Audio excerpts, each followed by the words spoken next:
mueve billones de dólares, amparan una red criminal.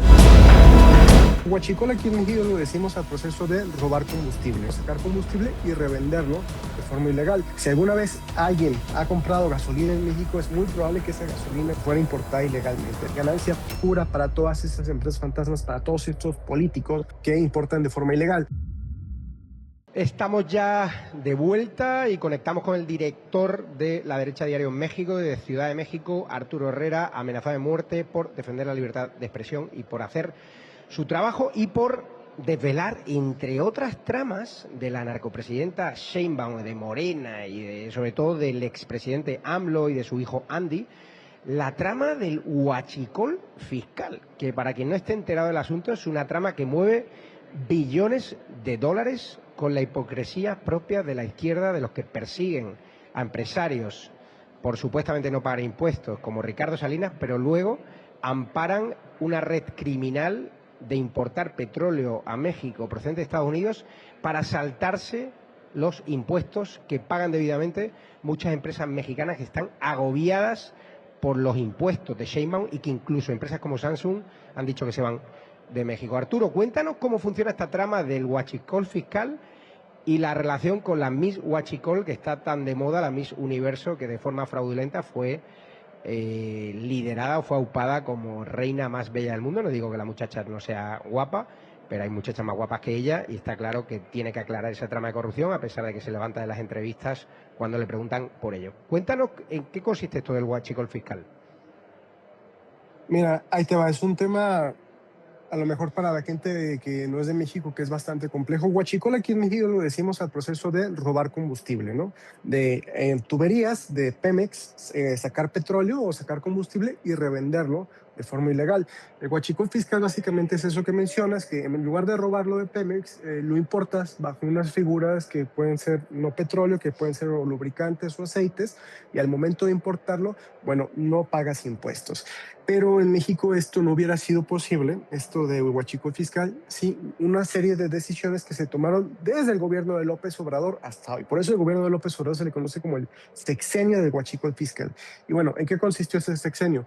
Primeramente, que la Secretaría de Energía, Peña Nieto había reformado en México el tema de los combustibles para que tú pudieras importar combustible de Estados Unidos de forma completamente legal, ¿no? Y se emitieron muchísimos permisos para eso. Bueno, ¿qué pasó? Llega Rocío Nale, que actualmente es gobernadora de Veracruz, a la Secretaría de Energía y retira de forma masiva permisos. ¿Para qué? Para que los empresarios no puedan importar combustible. Bueno, pero pues en México necesitamos el combustible.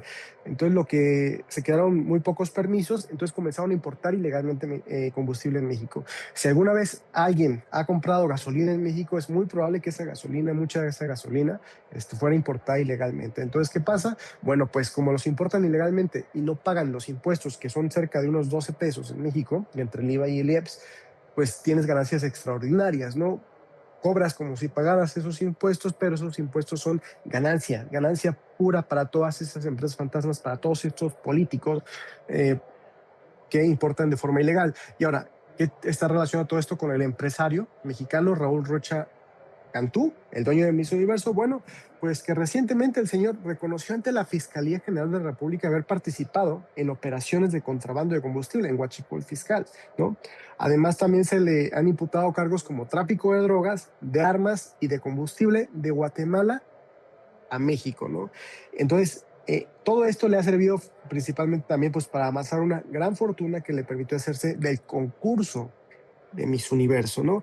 Y las cifras en este momento, por ejemplo, se estiman que de Guatemala sacó unos 4.2 millones de pesos y 1.2 millones de pesos en ganancias. Entonces, por desgracia, la corona de Miss Universo de México de este año está contaminada. Nunca sabremos. A mí Fátima es muy bonita como muchos mexicanos, pero nunca sabremos si de verdad era la más bonita o simplemente su corona fue comprada. ¿Qué relación tiene Andy, el hijo de AMLO, en la trama del huachicol fiscal? El hijo del expresidente de México. Bueno, la trama principal de Andy es que el señor ha tenido mucha influencia dentro de lo que es el SAT, que es el encargado de recolectar todos estos impuestos, ¿no? Y este trama de huachicol fiscal ha tenido que ver principalmente con la militarización de los puertos, con la Marina, donde Andy tiene muchísimas relaciones.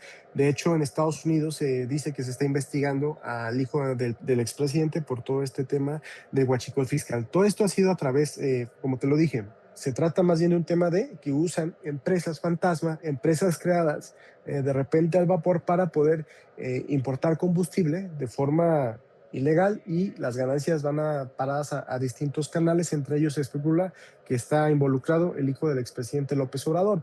De nuevo, durante el sexenio de López Obrador se diseñó institucionalmente todo este mecanismo para que pudiera existir el huachicol fiscal. ¿Qué está haciendo Sheinbaum contra esta trama del huachicol fiscal? ¿Está tomando medidas o no? Mira, sus medidas principalmente son de hacer como que hace algo. Es decir, ha retenido algunos buques que traen huachicol fiscal, ha abrido algunas carpetas de investigación contra algunas personas relacionadas, pero sin embargo, la medida para combatir el huachicol fiscal en México es bastante sencilla. Sería otra vez otorgar permisos para que actores legales que sí pagan impuestos, empresarios, pudieran importar libremente combustible en México, como pasaba antes. Y lo otro, que si las ganancias del huachicol fiscal vienen de los excesivos impuestos que pagamos en México por la gasolina, que pagamos demasiados impuestos en México por la gasolina, los quitara. ¿Qué pasa si los quitas? Bueno, si los quitas es que los huachicoleros ya no van a tener esa ganancia extraordinaria. Y recordemos que estos huachicoleros son principalmente políticos y miembros del crimen organizado. Entonces, mientras no se bajen los impuestos ni se permite importar gasolina a México de forma legal, el crimen organizado está obteniendo miles de millones de pesos, ¿no? La Secretaría de Hacienda estima y me dicen que personas que han me dicen que personas que han denunciado la trama del huachicol fiscal han aparecido muertas. Sí, principalmente, y mira nada más, que han sido marinos, ¿no? Marinos que han decidido denunciar todo esto del huachicol fiscal. ¿Por qué? Porque la Marina es la puerta de entrada a México. Desde que en el gobierno de López Obrador a la Marina se le otorgó la potestad sobre las aduanas, bueno, han sido los marinos uno de los principales socios de todo este negocio, uno de los principales cómplices. Bueno, ha habido algunos marinos que han denunciado esto y que de repente sale la noticia de, ok, pues nos lo balacearon en ciertas instalaciones, ¿no? O incluso se les han atribuido suicidios a los marinos, que en realidad simplemente se les ha asesinado por estar hablando de más sobre todo esto. Terrible, terrible lo que cuentas. Cuídate, compañero, y sigan La Derecha Diario en México, el medio líder en política, a pesar de la narcopresidenta Sheinbaum y todo su entorno de narcopolíticos y todo su entorno de periodistas comprados y corruptos que no defienden los intereses de los mexicanos, sino que defienden los intereses de la narcopolítica, que no hay peor. Nosotros vamos a defender México porque es un país que amo, tengo muchos amigos, muchos empresarios que invierten allí, se merecen lo mejor de lo mejor. Y no es con Sheinbaum precisamente. Ojalá gente como Ricardo Salinas pueda llegar al poder con el apoyo de Estados Unidos, y por eso estamos a favor de que no se persigan empresarios como él y que sí persigan a los delincuentes, a los narcos y a los cárteles, esos que tienen patente de corso para hacer lo que quieran en México, como está diciendo muy bien Stephen Miller de la Administración de Estados Unidos. Nos vamos a la publicidad y a la vuelta más sorpresas en The Right News Show. Suscríbanse al canal de YouTube y síganos en redes sociales.